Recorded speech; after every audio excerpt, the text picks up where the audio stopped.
I'm considering going long on April wheat. What do you think, Valentine? I can think of 3 real good reasons why you shouldn't do something like that, Judge. 1, the Russian wheat harvest isn't going to be as bad as everybody thinks. And 2,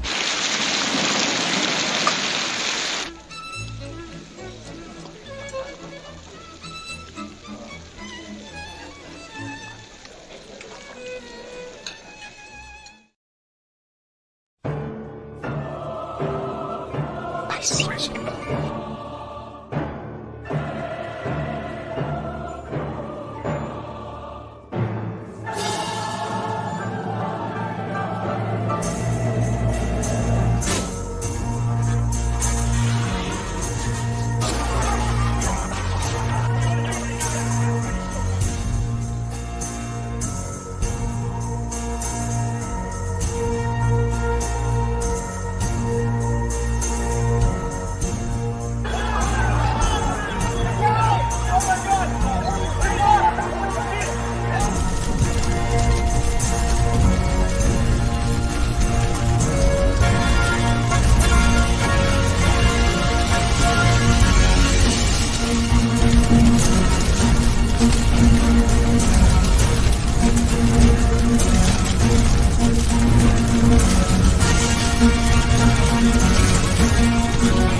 Want the truth? You can't handle the truth.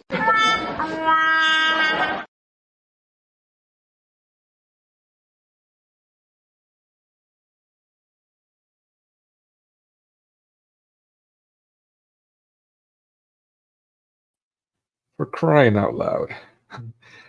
Thank you, Breakfast Gun. Yes, I was talking to myself again. Oh, I'm sorry about that, audience. One of these days I'll get that right. Yeah, that's frustrating. My apologies. Thanks again. So, yeah, what do I cover? Basically, yeah, I was going on and on about, yeah, exactly. At least it's comedy relief. I'm gonna have to go back and edit it now, which it takes forever on YouTube for it's so frustrating. Anyway. Yeah, so basically what I'm saying is I'm going to be doing a series on Eddie Murphy. I'm starting today with Trading Places, which is a movie that's focusing on the sociological argument, anthropologist argument, what have you, on nature versus nurture, on genetics versus what's the other term they use? It's escaping me right now. Yeah, but basically, whether we're influenced by environment, genetics or environment, or whether genetics dictates everything. And I don't understand why them, whoever these people are, whoever they are, and we're seeing more and more who they are these days. But at any rate, they've always framed things in a didactic way, which is absurd. I mean, why not both? I mean, spoiler alert, yeah, it's a little bit of both, but they want to take it to extreme, kind of, and it was. I don't want to get off on another tangent, but we might talk about that at the end of this stream. And by the way, I'll share a link up if you guys want to contribute in depth in a discussion about any of this. I'll do that near the end of the stream. But yeah, so the other things we'll be covering is what's out in the movie theaters now, Beverly Hills Cop. Again, I was saying how some will call that, a woke version of Beverly Hills Cop, but I'm unfortunately discovering, as with many things, that these, I mean, it was basically woke from the very beginning, as we've talked about before, and other samples, like the first full feature film, or one that's being accredited as the first full feature film, The Birth of a Nation, a 1915 film, which is being accredited for bringing back to life the Ku Klux Klan back in the turn of the 20th century. That was spawned by Freemasons. It was also made viral by Freemasons, a Freemason news reporter. And of course, Hollywood was bought, created, managed by Jews for almost the entire length of it. Now, arguably, BRICS is taking over. So, at any rate. So Beverly Hills Cop, 48 Hours is another one. It was Eddie Murphy's first full role appearance on the big screen. Also, we'll be covering most likely Distinguished Gentleman, which is political, and I think this is a perfect time for that. It's one of his later movies, which was a series that are considered by earlier standards flops. It came along with the sequels, and things like Bowfinger, and things that just didn't do well at all. But Vampire in Brooklyn. But yeah, we'll probably take a look in that as well. At any rate, so basically this also includes Dan Aykroyd, which is a blues brother from, or so to speak, from the movie Blues Brothers, with John Belushi, the late John Belushi, also from Saturday Night Live. Dan Aykroyd was a Saturday Night Live cast member from the 70s. That cast changed Saturday Night Live. They all became super famous. John Belushi died. Another one who died early. Can you guess what John Belushi died from? It's quite revealing that people that famous and rich end up dying this way, and that's basically by suicide, death by overdose, a slow, miserable suicide. And people who quote unquote have everything have that end to their lives. I mean, it kind of reveals the essence and the warnings that Christ gives us about these things. So more. There's a couple of guys in there. Just a small side note. Later in the movie, there's a train scene, and a couple of the workers, the bell handlers on the train scene, are also Saturday Night Live cast members.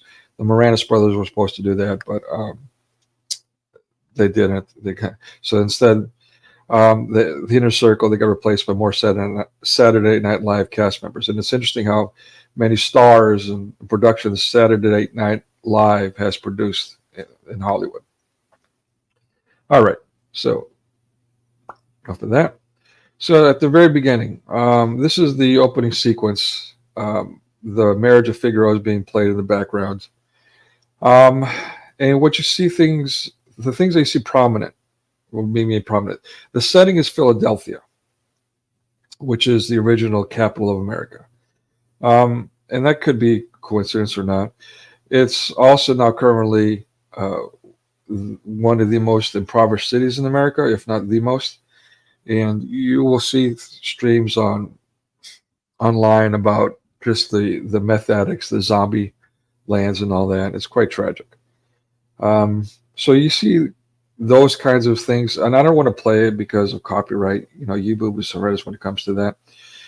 Even when I'm recreating it and I'm speaking contrasting about it and it's nonprofit educational purposes and less than 10% and all the legal things I'm doing correctly, they'll still illegally censor crap.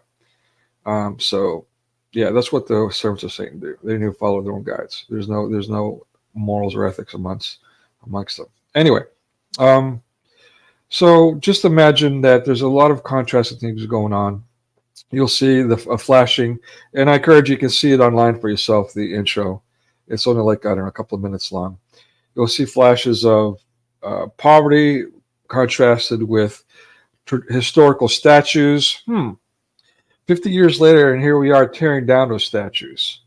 And what people like Yuri Bezmenov warned would happen. Isn't that interesting? Isn't that, well, they will call it a coincidence. Yeah. Saturday night, speaking of Saturday Night Live. Well, isn't that special? Cross-dressers made popular. Yeah, so that's the church lady, if you guys are not familiar with that character. A decade later or so. I think that was David Spade. At any rate, yeah, so there's people, despite all the overwhelming evidence and the way it's just belligerent, obnoxious these days, the anti-Christian behavior, the pro-pagan rhetoric, they'll still call it a conspiracy theory. Is it really a conspiracy theory after all these instances are proven, undeniable? Again, I'm showing everyone here even timestamps. Who could it be? Who could it be? I just can't imagine who. Could it be Satan? Or again, as we said, those who crucified Christ, the Hebrews, and those who serve Satan craftily, the Freemasons, both of which are responsible for Hollywood from onset. All right, let's move on to the next one. Oh yeah, so you can see here the whole cultural sexism thing is being pushed, which is actually early 20th century issue and on. Again, early 20th century is when communism was established in Russia by Karl Marx, also Jewish, or his writings, I should say, inspired by. Okay. Also, the jive black culture, which unfortunately, I mean, I'm not too familiar with the jive culture. It was made to look kind of cool or mocked, I don't know, about Hollywood back then. But it was definitely advertised, popularized, either way. But definitely the culture that followed afterward, the gangster thug culture, was the end of civilization around the world via mass media. It's unfortunate. And if you don't believe me, you should listen to a Japanese guy rap. Oy vey.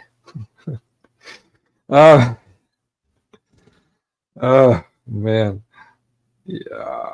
Let me see if I got one for that. Oh, let's not. Oh, I got that. All right. I'm having too much fun with those. Okay. So at the 1 minute marker, we see that they're making prominent. Well, what do we have here? X-rated movie.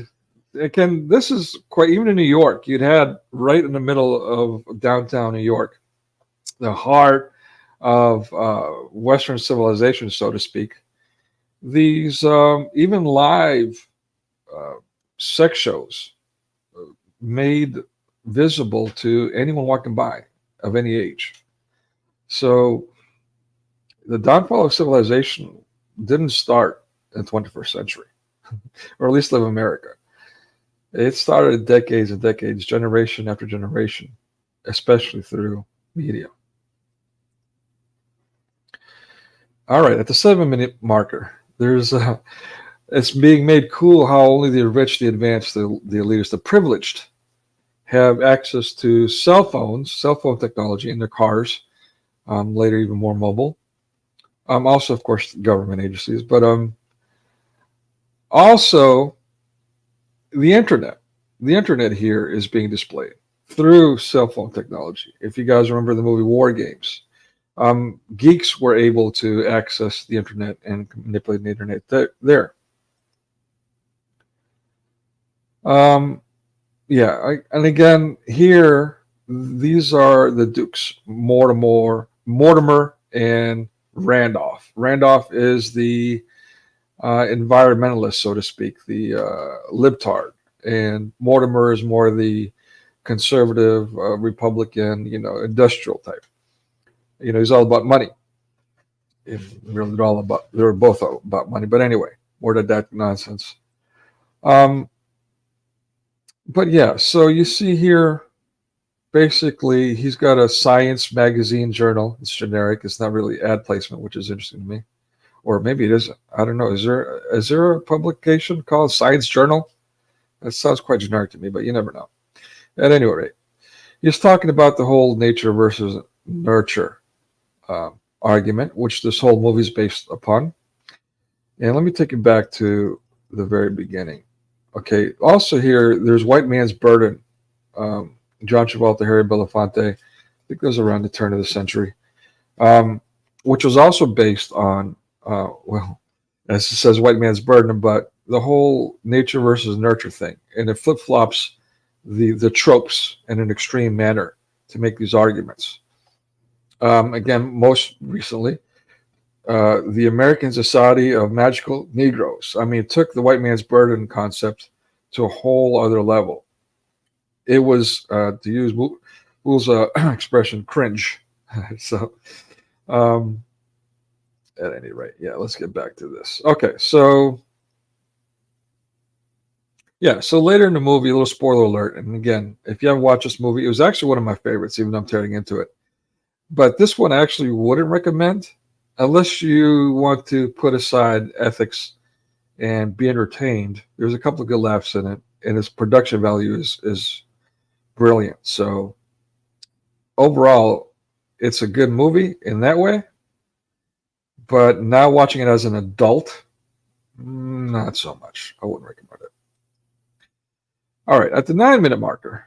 So here is an interesting trope, and it's a part of reality, unfortunately. The beggar who's really not, who's actually doing well, but exploiting people's willingness to help. And it's kind of biblical too. How does it benefit anyone to give to someone who expects it? Yeah, but regardless, those kinds of people in scenes like this really give those that are struggling, that are in need, and after the lockdown, that's most of the world, unfortunately,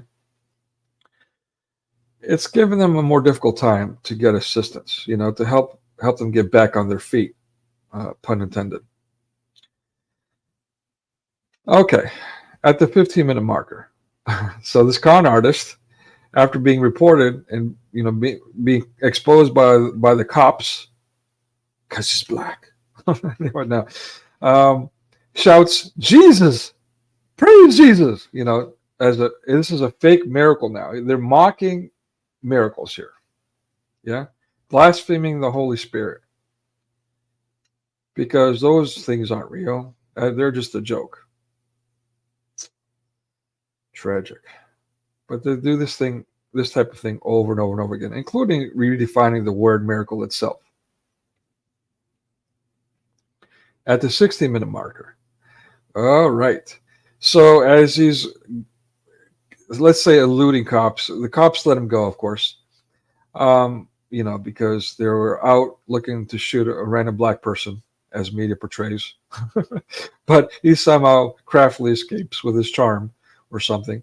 Anyway, so yeah, he bumps into the privileged white man, the stockbroker, who, we get a glimpse of his life and how he's got servants and all kinds of wealth and so on, decadence. And so, of course, the white man sees a black man, trope alert. And oh no, you're trying to kill me. You're black and I'm white and I've got money. You don't. All black people are poor and stupid and liars and thieves. Oh no! Oh my God! Does Hollywood, are these Jews or Freemasons or whoever, Eddie Murphy, Dan Aykroyd, are they proud of the things they've done to civilization? I know in interviews, if they get challenged, rarely happens, but if they get called out on it, asked about it, they're like, "Well, I'm not responsible for what happens." What? Never mind the integrity. What kind of character is that? And we're going to explore that with Eddie Murphy more and more as we go here. But you can see how these tropes are in this, by the way, Christmas classic back in the day. They showed this every year during Christmas, of all things. This propaganda piece, this critical race theory, horrendous little conditioning module. Yeah, anyway, let me get off the adjectives. It's just so frustrating. I mean, just to see, this is a movie that influenced me too, in the way I think, in the way I perceive reality. And so I've been had. This is one of the reasons I'm passionate about it. Not only what this stuff has done to the world for so long and where it's gotten us to and what it's enabling right now. But also what it's done to me personally. I have every right to be quite upset, and it needs to stop. It's that. At the 17-minute marker, now we're a minute later. So the perk gets caught by the cops, and he's being arrested, and he's starting out, is there a lawyer in the house? And everyone kind of looks away because, you know, they're white and he's black, and every white person is a racist. Blacks aren't, of course. Hollywood just horrendous. I mean, and the target is clear. The quote, Europeans, end quote. Yeah. The Christian civilized nations. That's their target, including through media, destroying those cultures from within.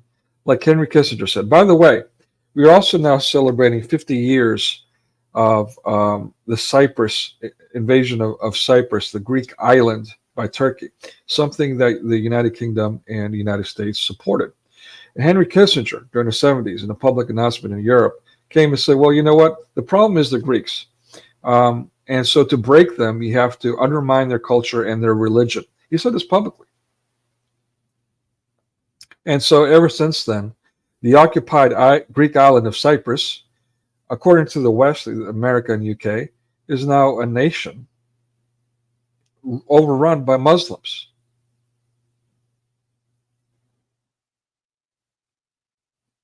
Yeah, I experienced this on so many levels. I go on, and I have.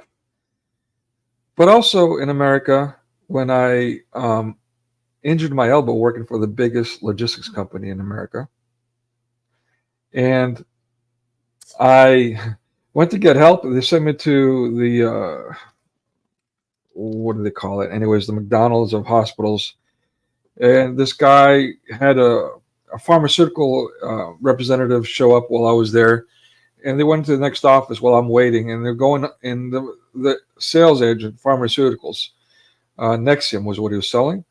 He was going on and on and on about how the doctor could get, you know, things like a vacation in the Caribbean if he sells a certain number of units. I think it was like 50 units, whatever that means. So, and this was right before the bailout, literally right before, as it was happening.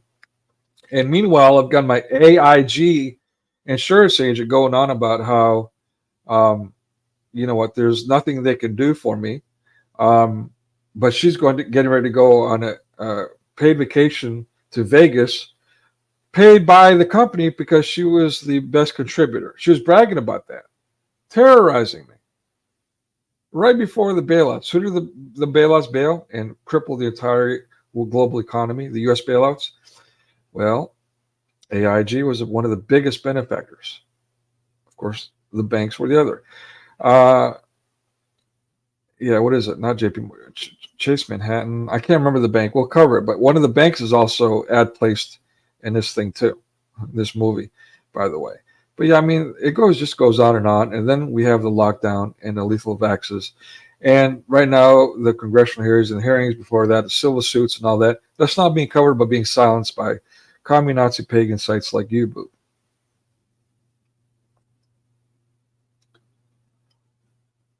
Low SES. You know, I'm not sure how I feel about this, but I'm quite sick of hearing how poverty is an excuse, a justification for criminal behavior. I will say that.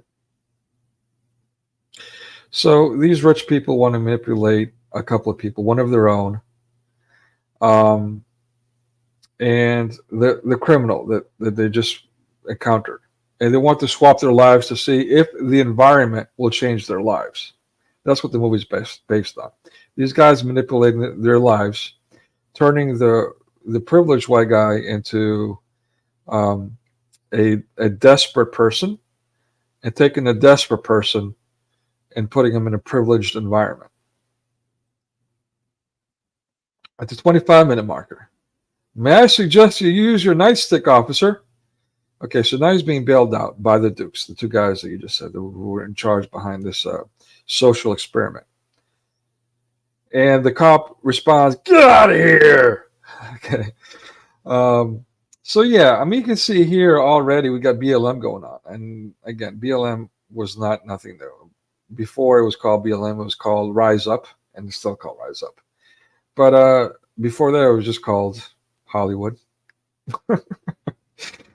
or 30 Rock. Yeah, that's just the reality of it, amongst other things.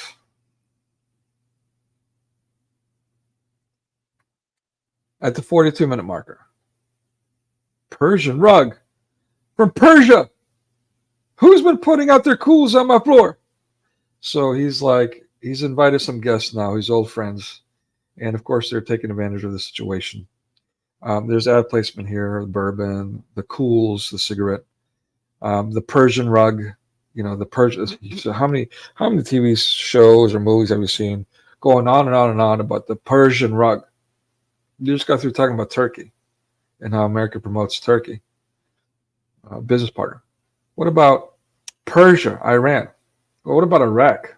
We saw, thanks to libtard Michael Moore, we saw that relationship there between the Bushes and Saddam Hussein. I mean, the list goes on.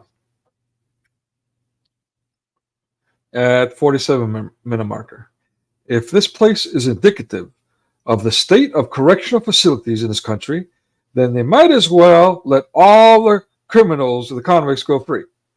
Okay, where have we heard this before? Again, this is a 1983 film. This rhetoric goes on and on and on, conditioning the masses to think that it is moral to put criminals out on the street. Jesus didn't say put the criminals on the street. He said visit them in prison. Is there not a difference? Correct me if I'm wrong.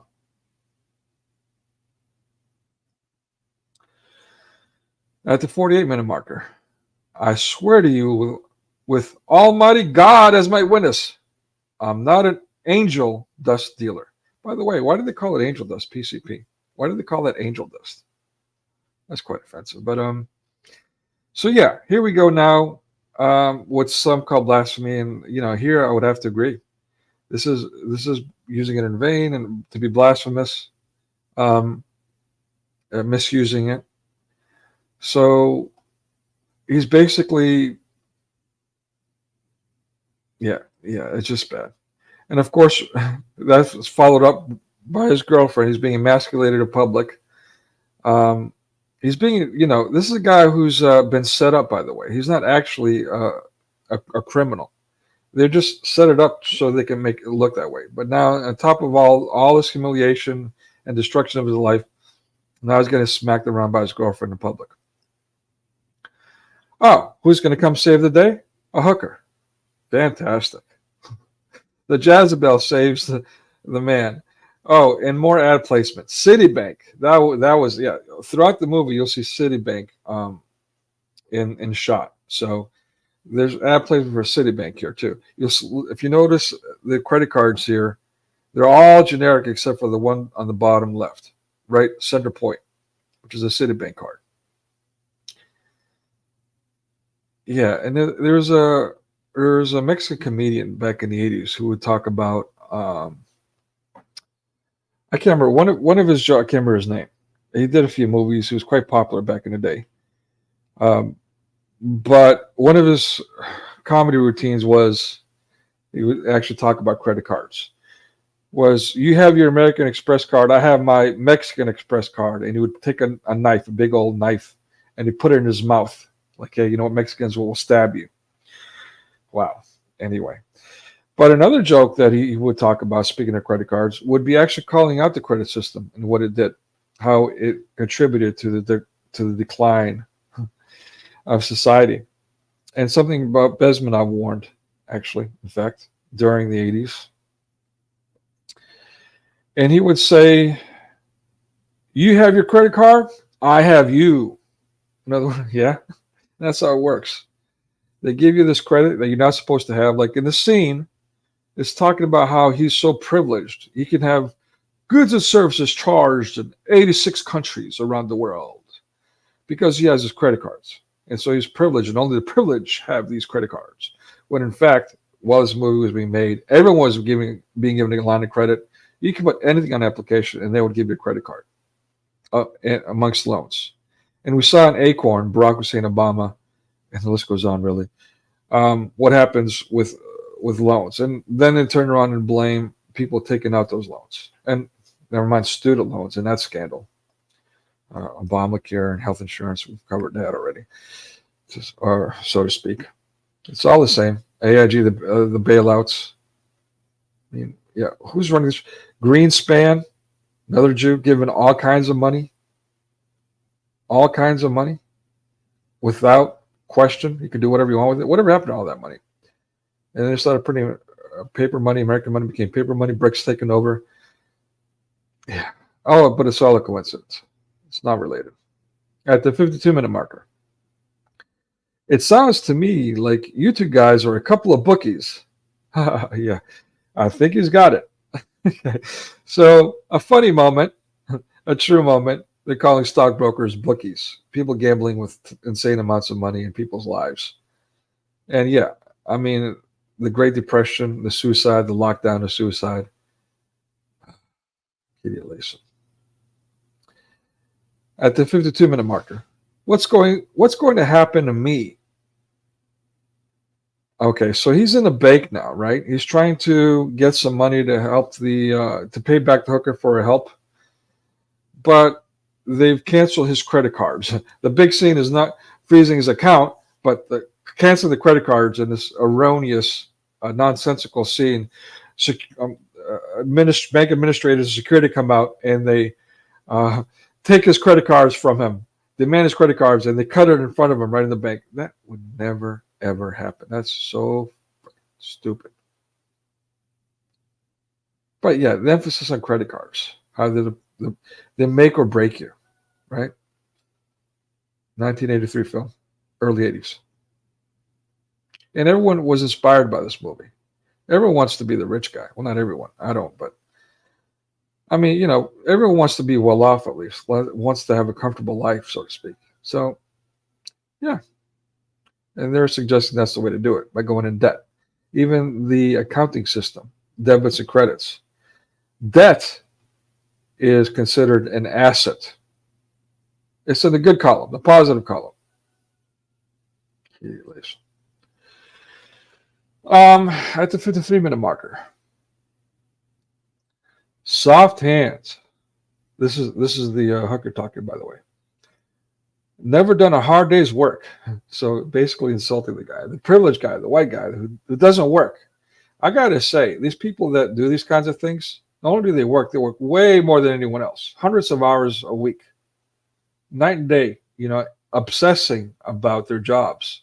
They don't get paid the big bucks for nothing. Why does anyone else do it? Because you're not privileged? You couldn't handle the job. Let's start there. Qualifications to even get there.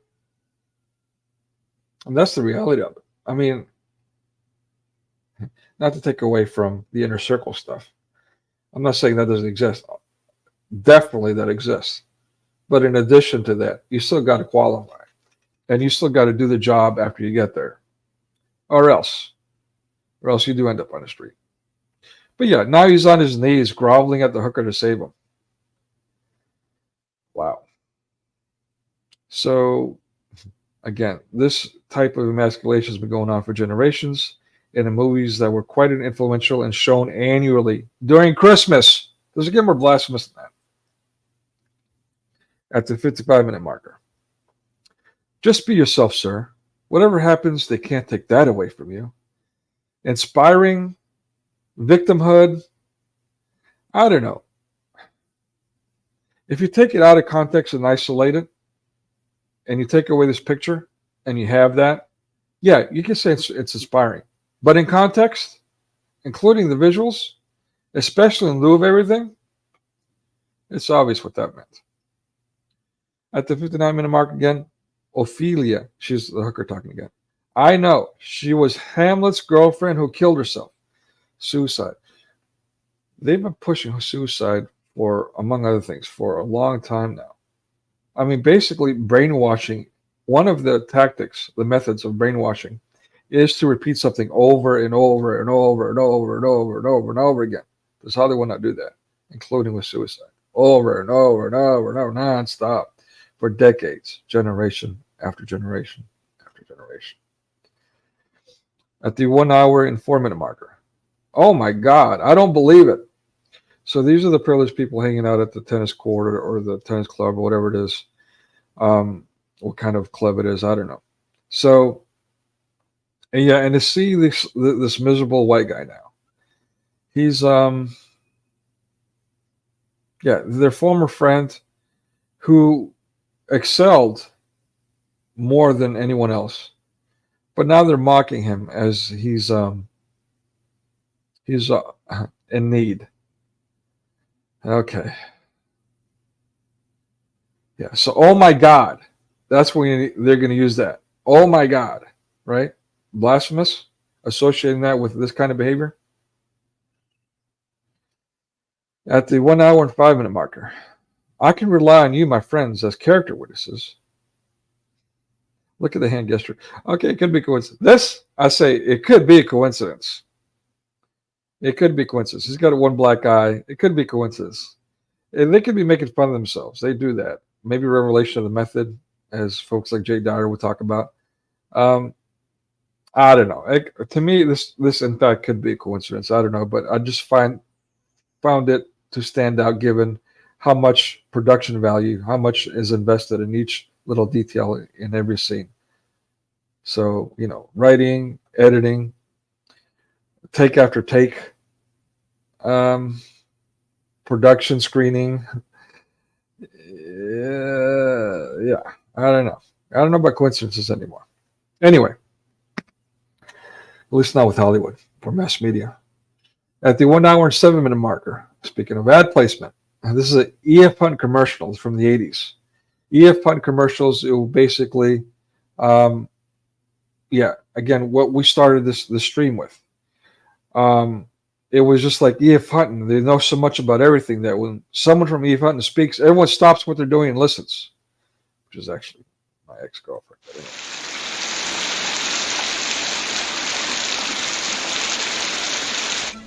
I'm considering going long on April wheat. What do you think, Valentine?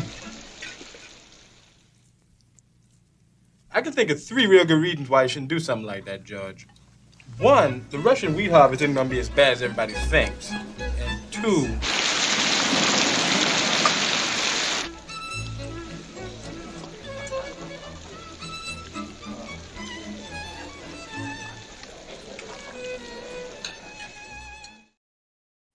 All right. Talk about role reversals, huh? So now the con artist, the black dude off the street begging for money, scamming people out of change, is now telling the elite how to manage other people's massive amounts of money. And everyone wants to hear what he has to say.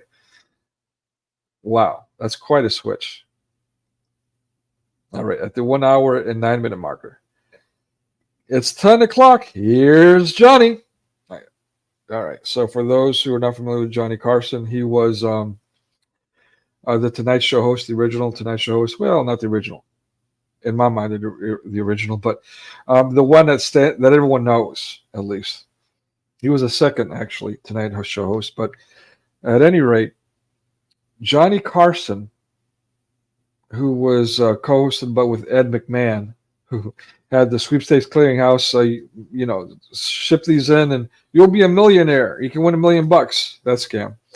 Anyway, speaking of con artists, I would like to look into their backgrounds. I'm kind of curious about Carson and Ed McMahon, maybe Masonic. I don't know. I'd like to see if they have Masonic affiliations, Hebrew, Carson's Hebrew or not. I don't know. At any rate, so yeah, there's an ad placement for that. They advertise, support each other quite a bit. At the 1 hour and 11 minute marker, Christmas, huh? I'll give him Christmas present he'll never forget. So now Christmas is about revenge and about decadence and about treasures on earth. Yeah. So, love of money, murder, coveting, drunkenness, and we'll get a glimpse of that. It's just so bad. All the Pavlovian anti-Christian associations that they've been doing for decades, generation after generation now. At the 1 hour and 14-minute marker, Merry Christmas. Oh, what? Oh, yeah, Merry Christmas. So this same black actor, who's the only black outside of Eddie Murphy in this entire sequence, was actually shown next to Dan Aykroyd. Dan Aykroyd comes in a Santa suit. He's there with ill intent, as we just saw. And he's like stealing food from the buffet table, standing next to this guy. And this guy kind of looks at him like, what the heck is wrong with this guy? And now after Dan Aykroyd, I'm sorry, Eddie Murphy, now the HNIC, for those who are familiar with what that means, comes up to them and asks them about this Beaks character and why he's getting a weird check. And he's like, yeah, don't worry about that. So basically now this guy kind of comes up and to greet one of the dukes, let's call him the Republican conservative, the more horrible one. And he's like, oh, what are you saying? Merry Christmas? Oh, yeah, whatever. Yeah, it's just so cheesy. But that's what we've seen in these movies and shows and so on over and over and over and over and over again. All right. At the 1 hour and 15-minute marker. Boy, if that isn't the pot calling the kettle black. Okay, he's talking about. So now this is the Santa character again is Dan Aykroyd, the one who's lost everything, was made to lose everything. He's accusing Eddie Murphy of doing what the Dukes did to both of them. Actually, made them swap places, and he thinks Eddie Murphy's guilty. Again, spoiler alert. My apologies, but I'm trying to leave out as many details as you can, but so you can understand what's going on. I got to include a lot of it. Yeah, and so now he's absolutely, because desperation leads to, well, of course, now you got to steal and lie and be a murderer. Of course, every poor person does that, don't you know? So yeah, Eddie Murphy's on the phone. This is actually funny. He goes, as soon as he sees the gun, he goes, hello, security? Merry Christmas. He hangs up the phone. All right. At the 1 hour and 16-minute marker, he just walks away. So the white guy waving a gun at everyone, doing all this criminal activity, just nonchalantly steps off of the table and walks away. Give or take, in the real world, I'm not saying criminals don't get away. They get away with things too often, especially these days. As they're prompted to, BLM and all that. But it's just kind of crazy how this character completely gets away. In real life, had the police been on scene, and there was a cop on scene, by the way, with a gun, who somehow goes from, being in the presence of this guy to just letting him do this and just walk away without return fire or anything like that, eliminating the threat. Now, in all reality, this guy would have been full of lead, white, black, green, or otherwise.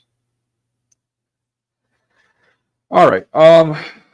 At the 1:16-minute marker, 1 hour 16 minutes.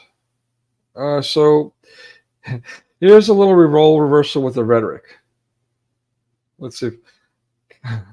That guy belongs behind bars, says Eddie Murphy about Dan Aykroyd, the person whose job and life and so on he's taken over. But he's unemployed, says one of the Dukes, the socialist. That's no excuse, says Eddie Murphy. He's hungry, has no money, says Randolph, the socialist. But he has money to buy drugs, says Eddie Murphy. So, complete role reversal, and they're kind of poking fun at the dialogue. I mean, is there something wrong with saying, hey, you know what? If you don't have money and you're living off of others, you're going to go out and buy drugs? There's a problem there. To say that as being made as something that's negative, quote unquote, negative. Why don't we just say no to drugs instead of mocking those who do say no to drugs? How about that?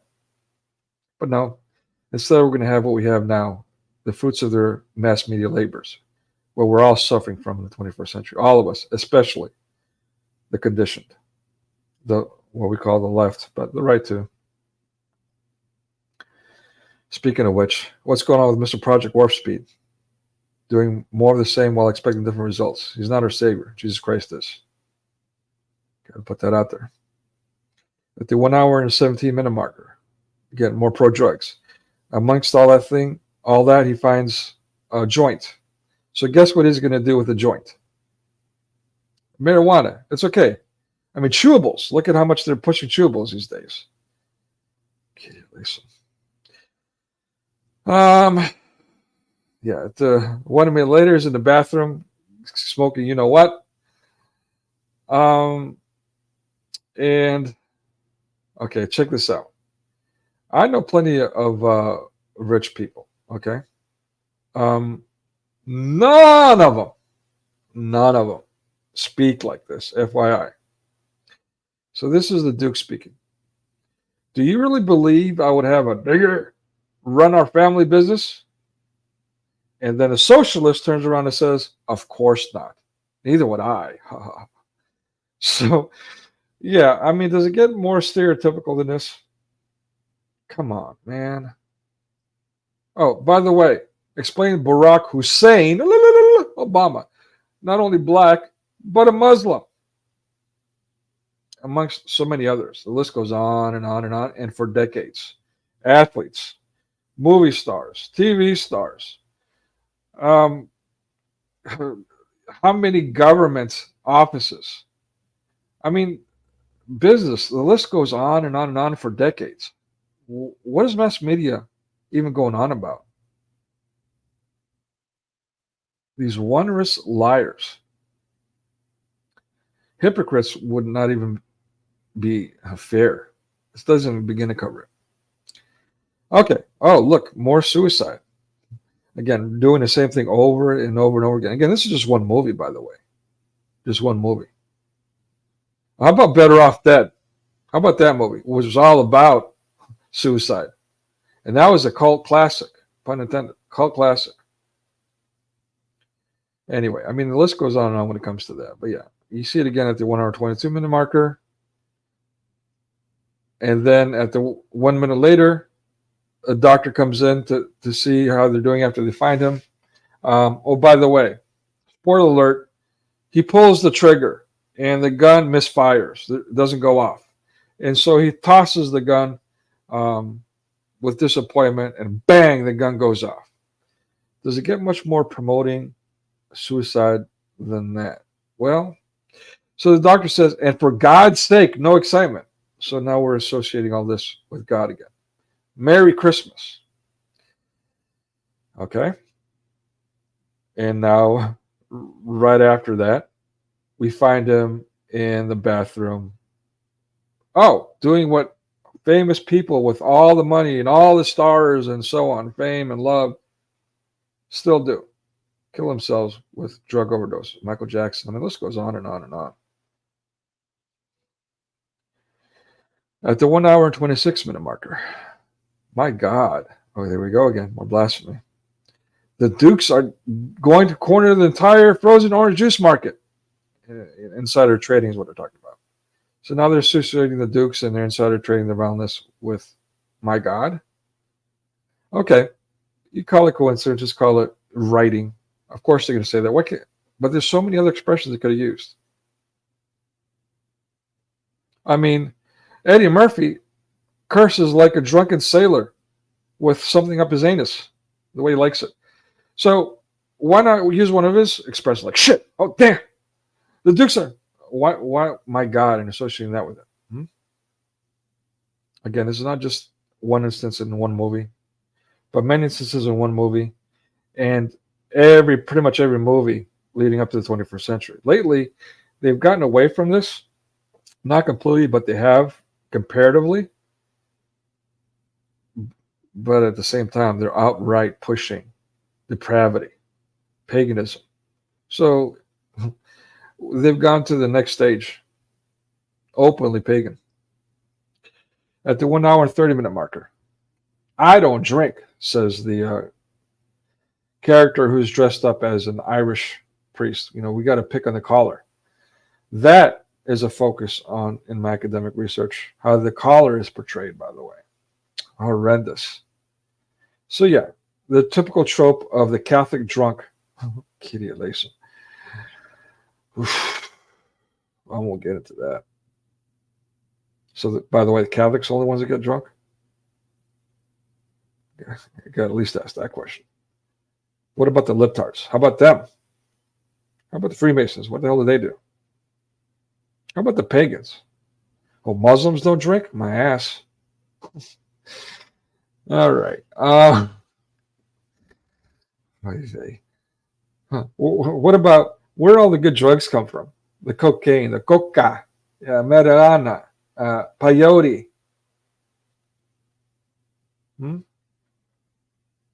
What about that? What about opium? Where does that come from? Pagan societies, all of them, to this day.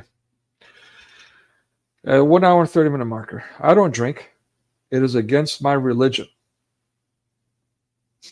So the Muslim character, let's argue he's Muslim. He doesn't drink. Like Muslim. Give me a break. All right, at the 1 hour and 35-minute marker. No more GD beef jerky.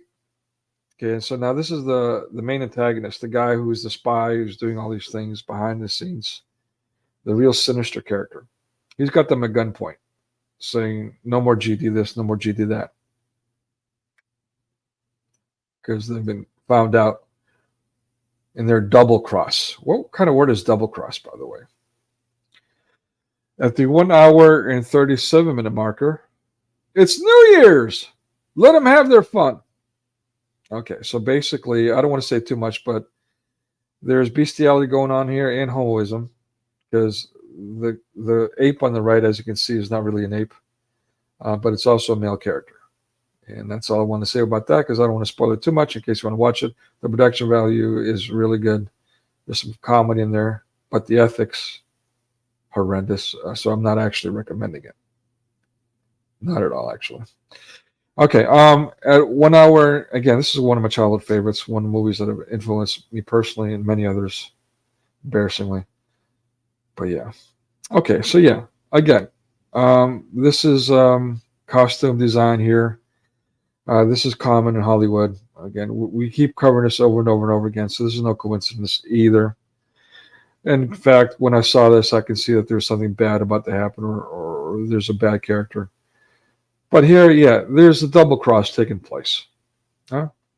So what do they have, including, this is a sequence, and they have a close-up of Dan Aykroyd, and they still have that guy in the background, kind of like what I have here, similar to that, but different angle, different setup, so a whole different scene. Yeah. And this is all centered on greed, stock market, love of money, right? Killing. And this is right before the stock market opens. You see this. They're all waiting for the stock market to officially open so the melee can begin. At the 1 hour and 45-minute marker. God help us. And so the deceivers, these two horrible dukes, yeah, absolute white privilege trope, white male trope.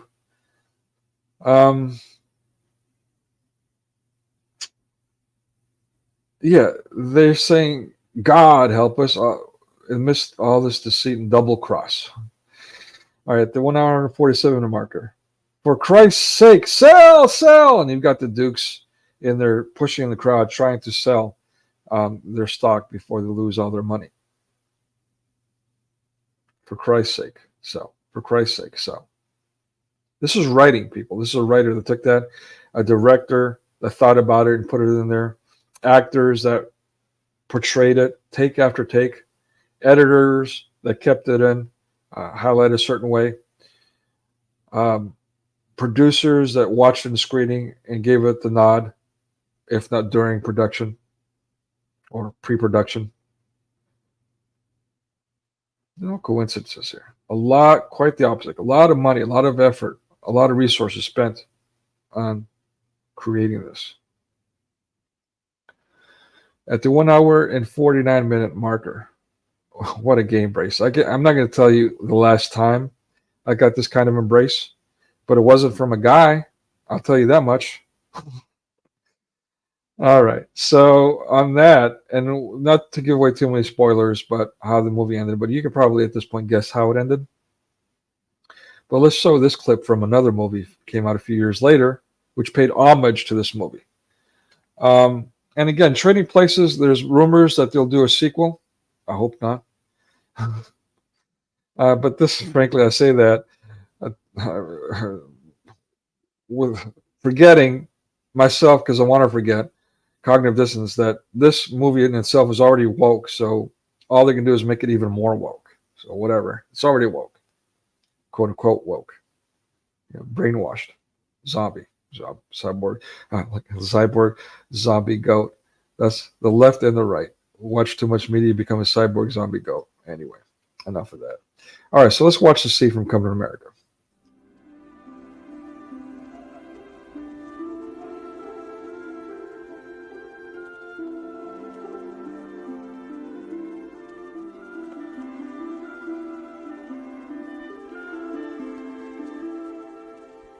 Excuse me for a moment, please.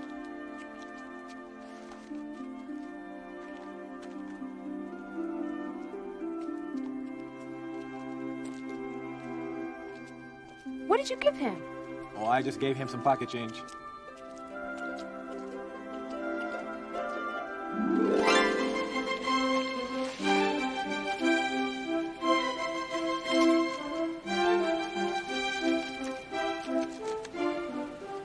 Randolph, leave me alone, Mortimer. Randolph!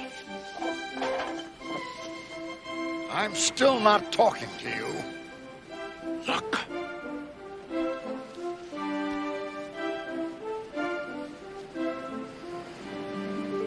Mortimer, we're back.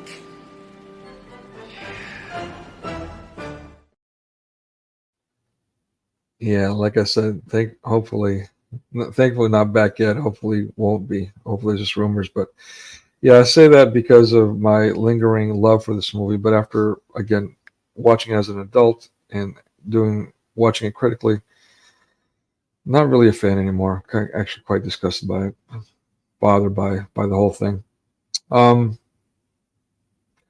Yeah, it's also interesting that they had the World Trade Center in that movie, especially in this movie, in the context of this movie, Trading Places, that is, as that scene that kind of threw back to. Yeah. All right. Let's move on. Is anyone's Muslim happens to be watching right now? What does this mean? Anyone? Or if you watch this later, please do put it in the comment section what this means. Okay.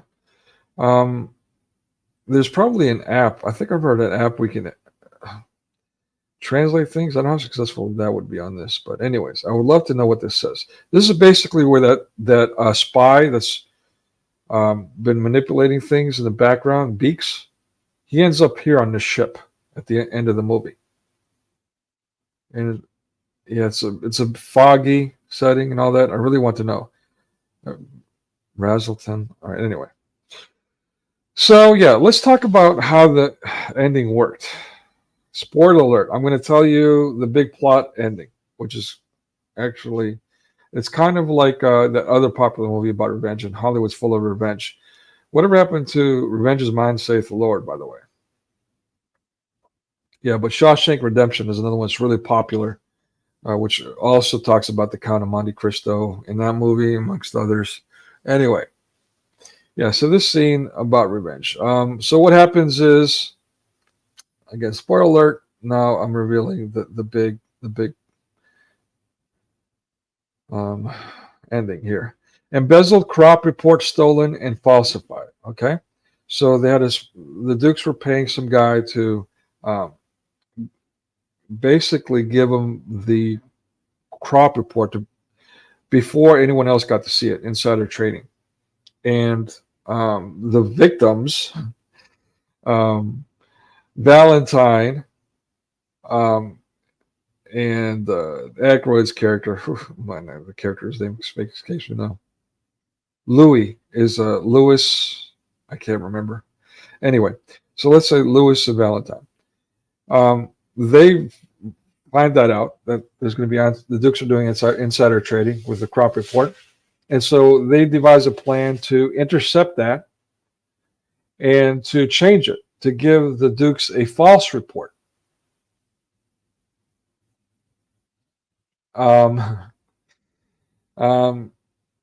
So yeah, and then with that, they go to the stock market on the day that the crop report's supposed to come out, knowing that's what they can do. And the plan for the Dukes originally was, well, they were supposed to get a crop report that said, excuse me, that there's going to be a bad orange juice, frozen orange juice crop, and therefore the price of oranges would go up because there wouldn't be enough oranges, supply and demand, cost curve.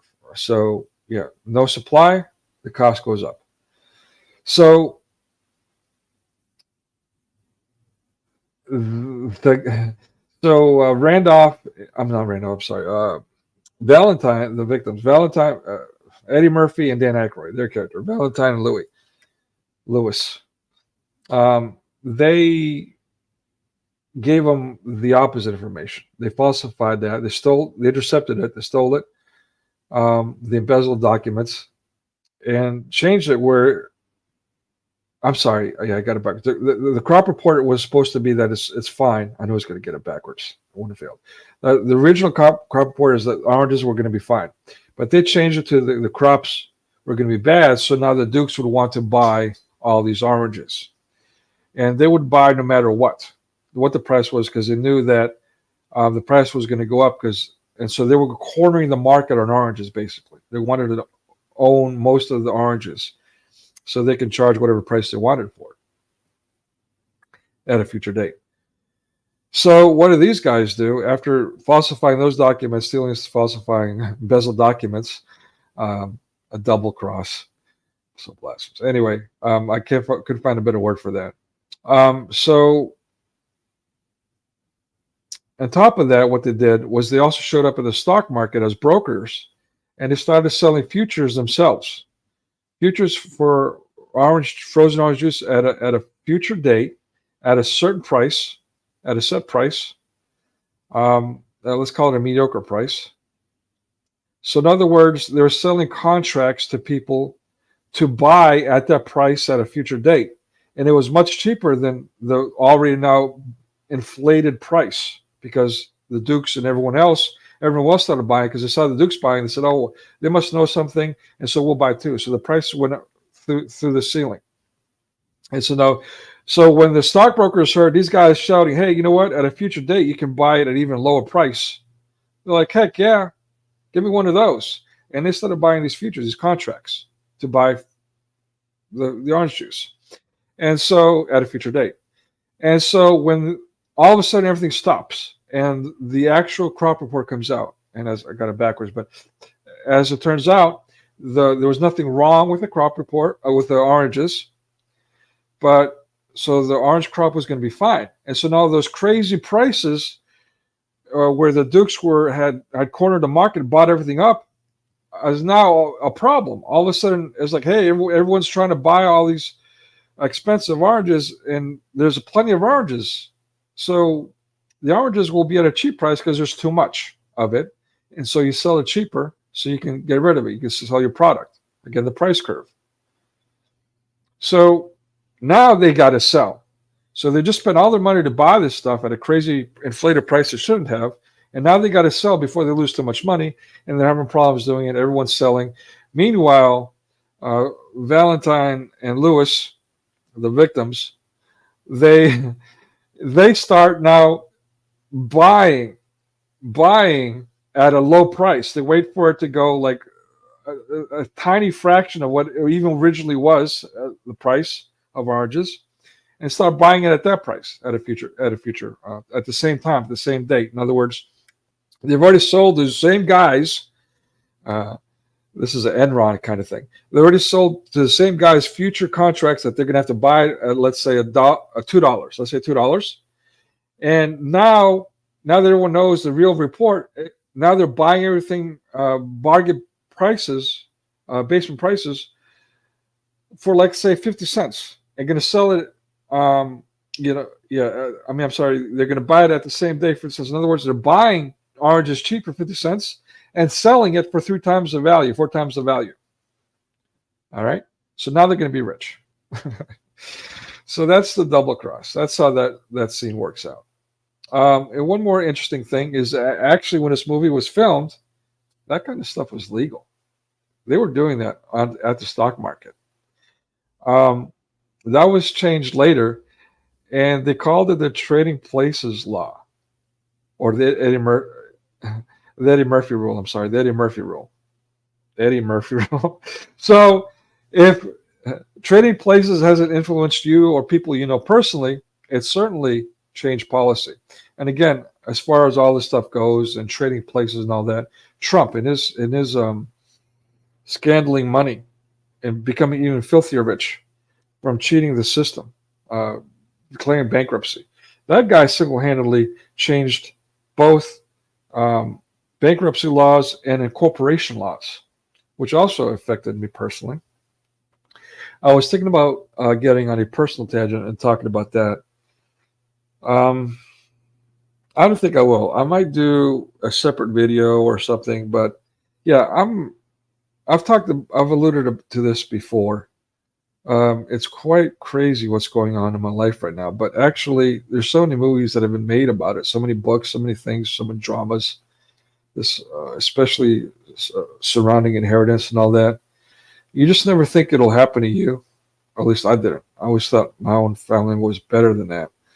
But I've got actually 2 situations that are kind of interlocked, both around inheritance, which, yeah, I'm just, I'm thoroughly disgusted and dumbfounded by all of it.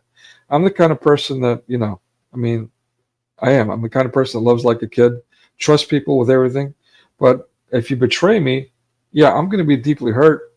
And if you ignore my complaints about that, then I'm going to react, right? So that last part, the react part, people is the only thing people hear about. They only throw the yellow flag when they see the reaction, not the offense. They don't care about integrity. For example, if you're young and you were dramatically scarred by someone calling you poor, and then as an adult, you made it a point to become rich yourself and mock others that don't have as much as you do, becoming the very thing that you hated, that scarred you, and then congratulating yourself for that. I mean, the kind of stuff is biblical, man.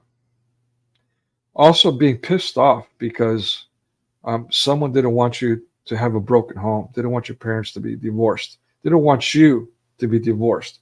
And so now you hate them with absolute malice for decades because they didn't want you to suffer from that. I mean, yeah. I mean, trading places. Again, today the Orthodox, at least some Orthodox, are commemorating Elijah. This is why we have saints in the church. And unfortunately, the West has spit on the saints and by the Holy Spirit, which is quite tragic all around. But the saints are there to remind us of what it's like to be Christ-centered, what our lives should be like, the things that we should be doing to develop, to strengthen our relationship with God. It's when we deviate from that we lose our place.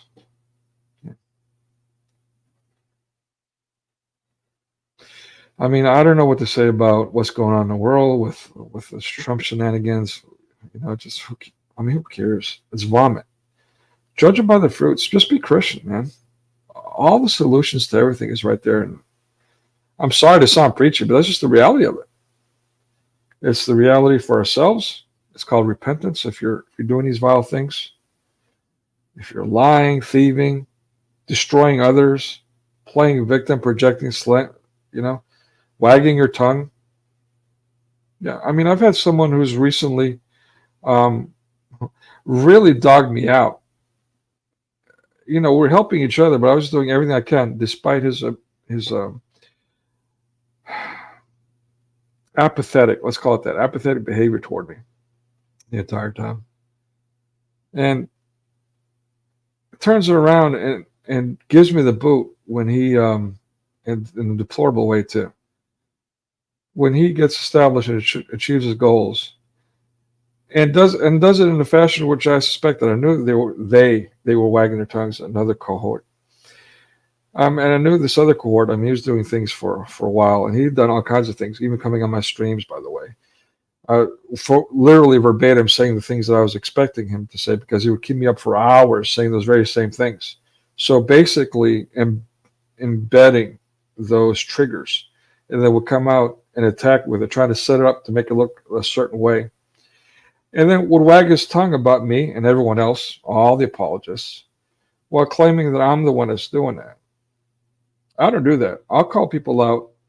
If they're out there and they're crashing, they're bashing Christians, I don't care who you are. I don't care if you're the Pope and you're slandering other Christians. I'll call you out. I've called out the Patriarch. I've called out everyone. If you're doing it publicly, that's where you're going to get corrected, publicly. Right? If I keep my mouth shut when you're doing that, then shame on me. I've dedicated my life to stopping that when Hollywood is doing it. Why would I not do that when my fellow Christian is doing it, being in wolves in sheep's clothing in the process? I would especially do it then. So the problem is not me by calling out your evil. The problem is you doing evil. So it's better to have character, integrity, repent, than to get mad at someone for trying to get you to repent, to stop it, to tearing others away from God in the process. And as far as this love of money, this ego trip, destroying others, this, unwillingness to earn your own bread, and therefore cheating the system and devouring other people's inheritances. I'm not talking about one person. I'm talking about a range of people here. You know who you are. And if you don't, you should know who you are. At least for your own sake, have enough love and respect for yourself to not do that. At least for yourself. And if you can't, how about for others? You claim to love others? Show it. Don't just say it. It's not that much to ask to not treat people with such vileness, such malice. But that's the thing, isn't it? I mean, the greatest of commandments, right? Love God with all your being and love one another as you love yourselves. Not be in love with yourselves. Be ego-driven. But love yourself. Respect yourself. Yeah, I was back and forth when I wanted to say anything. So I think the broad strokes is plenty.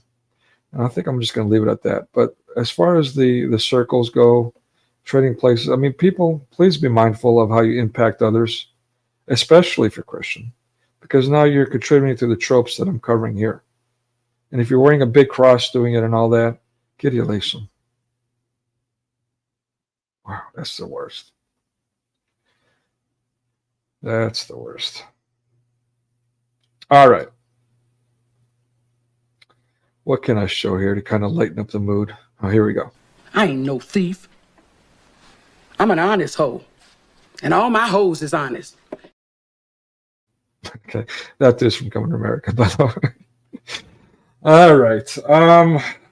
Yeah. Oh, yeah. Oh, here you go. Here's one from An Officer and Gentleman, a classic, one that Hollywood's made fun of, by the way. But here post-lockdown, a lot of us find ourselves in this situation, give or take. Now tell me what I want to hear. I want your DOR. No, sir. I want your DOR. I ain't gonna quit. Spell it.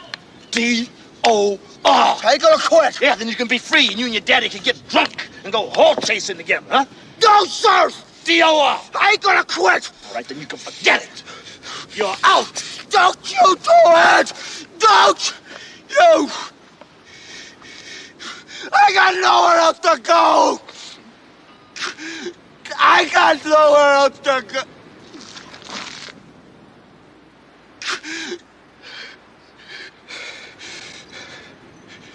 I got nothing else. Lots.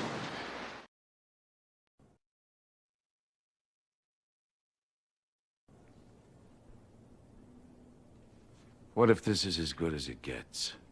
Oh.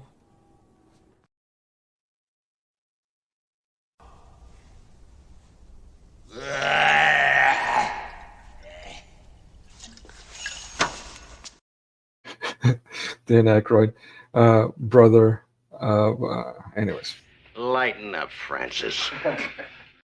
Yeah, that's all I got to say about that. All right. I don't see if anyone wants to come up. Yeah, that's all right. So, yeah, what can I say? Blessed with those who endure to the end. Next week, I might be covering, I'm not sure. I'm going back and forth between Beverly Hills Cop, the one that's out, and Coming to America. I might do Coming to America instead. Got a lot going on this week, personally, as I've alluded to. It's been going on for a while now. But yeah, on the note of that, folks, I also need a new computer. I'm destitute, so I can barely afford to stay alive right now. So if you don't mind, support that cause. The link is here. Let me share it again. My apologies for begging, but you would be helping me get back off my feet, keep things going. If you can. If you can't, may it be blessed. But if you can, I would greatly appreciate it, to say the least. Yeah. Oh, let's talk about Eddie Murphy, by the way. Let's talk about some of his background. Ooh, almost forgot. Some production notes. Okay. All right. So his early life. He was born in Brooklyn. All right. So New Yorker. Single mom parent, give or take. So his father, Murphy, Charles Murphy, was a transit police officer. Again, this is I think this is from it's from Wiki, so you can look this up yourself. Whether it's vetted or not, that's definitely arguable. But according to Wiki, I should say this is all true. His father was also an amateur actor and comedian. Well, there you go. But check this out. His father was murdered when Eddie was a young kid. In 1969. He said, Eddie Murphy is speaking and saying, "My mother and father broke up when I was 3, and he died when I was 8. So he was already in a broken home. And then he lost his father a few years later. So I have very dim memories." Okay, so yeah, pretty rough upbringing already. From age of 3, pretty much from the age that you can begin remembering things. Wow. He was a victim of the Murphy charm.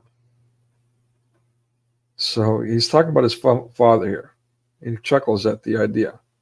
"A woman stabbed my father. I never got all the logistics.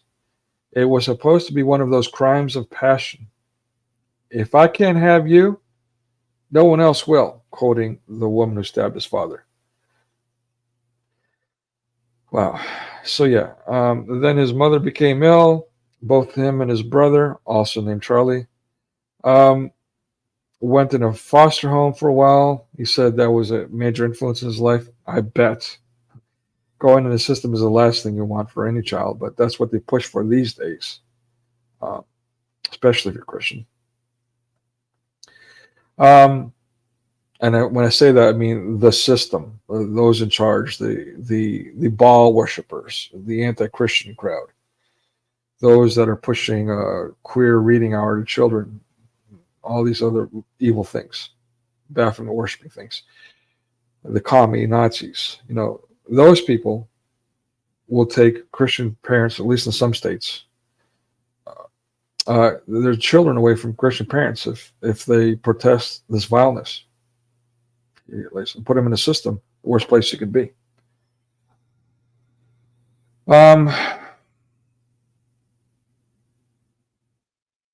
Yeah, so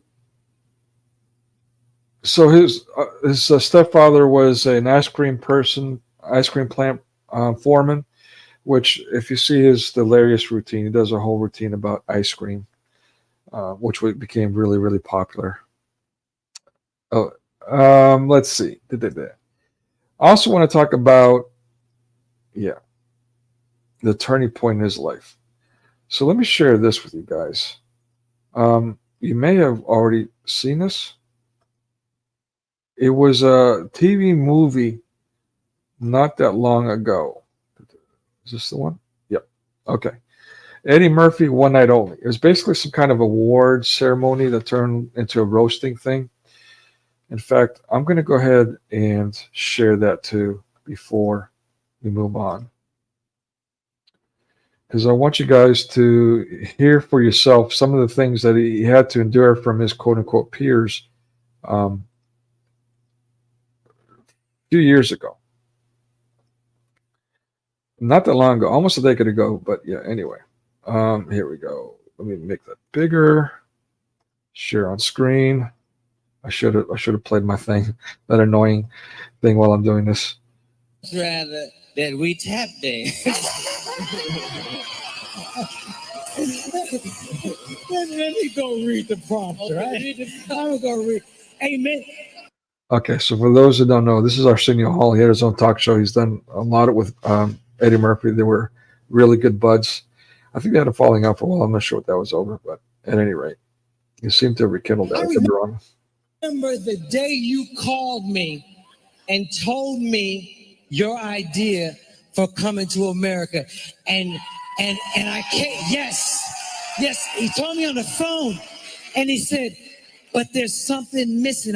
There's still something missing." And the next day, you showed me a yellow pad, and on it, you had started to write different things about characters. You said, "Yo, man, when I come to America, I should be all the different people I meet, because they wanted me to do characters since I left SNL." And that's how that whole thing was developed. And I wasn't for it. I was like, yo, man, you know, what's really important about your career is when you work, a lot of black actors who wouldn't work get to work. And if you do all the characters, they're not going to get jobs. Okay, so a couple things I want to unpack there. First is him doing different characters, and the Nutty Professor, the cross-dressing, which was prevalent throughout, even in the 50s TV shows. You had prominent actors, stars, cross-dressing. So this was being pushed for quite a while. But now, and there's other famous people that came on stage and harassed him about, him getting a job and doing all these roles, right? So it feels like after this point, Eddie Murphy went extra woke. I could be wrong. Maybe he's just going with the times, and he always did. He always did what he was supposed to do, give or take. In other words, according to the Baphomet worshippers, I don't know. But in my mind, maybe this impacted him even more, because it seems to be cringe, just obnoxious about it. Obnoxious is a better word. Just a bit obnoxious about his approach to that. Right? So, I mean, I have to be devil's advocate. And like usual, he wasn't paying attention to anything I was saying. And he said, "And you can play a bunch of characters too." And I was like, them niggas, let them get their own jobs. You can't save the whole town, you know? Oh. All right. Yeah, so I'll go ahead and share the link to that little thing. You can watch the whole thing on your own if you'd like. It's in the description. So yeah, going back to this.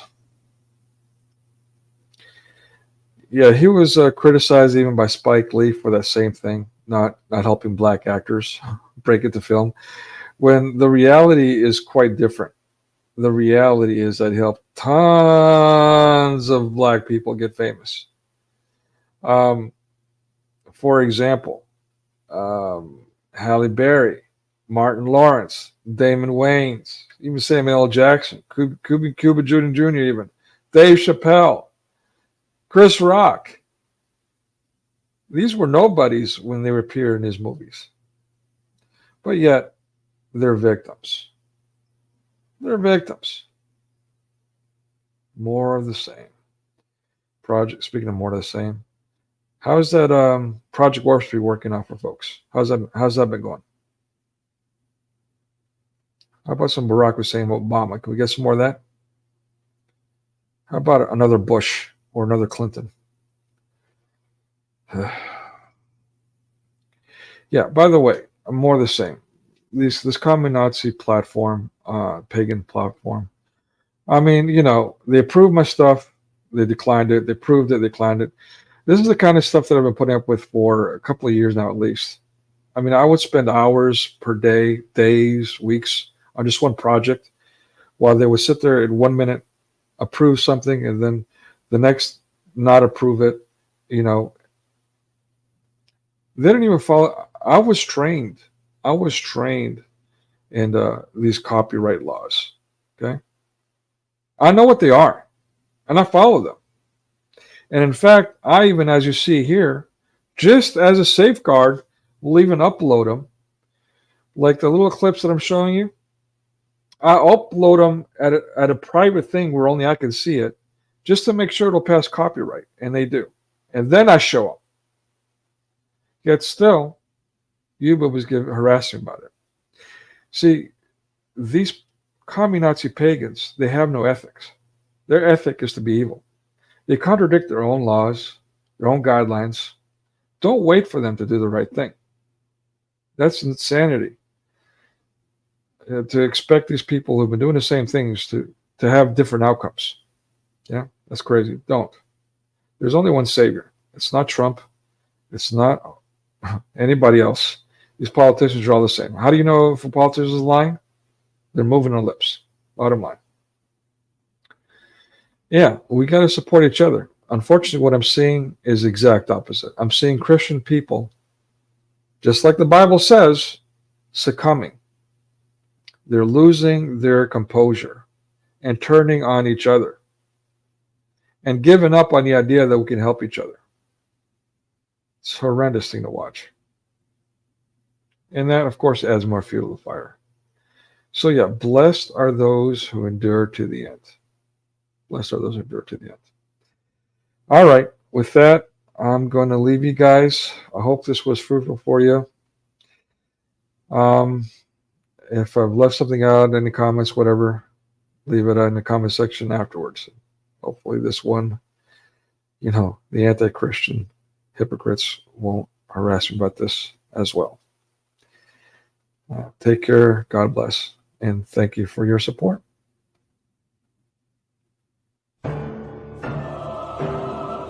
I see.